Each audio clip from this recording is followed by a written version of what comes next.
The myth of the Piasa bird.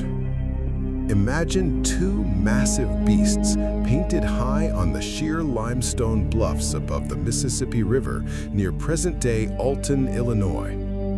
For centuries before the Europeans arrived, Native American tribes cherished and feared this colossal image, the Piasa bird.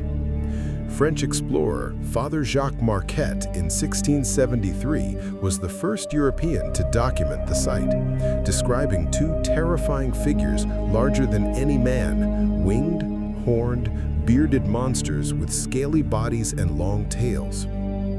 According to the Illinois tribe's legend, the Piasa, meaning the bird that devours men, was a ferocious creature that hunted and killed their people until the great chief Quatoga lured it to its doom. Quatoga offered himself as bait, and his warriors shot the beast with poisoned arrows. The painting was created as a lasting tribute to their victory and as a protective charm.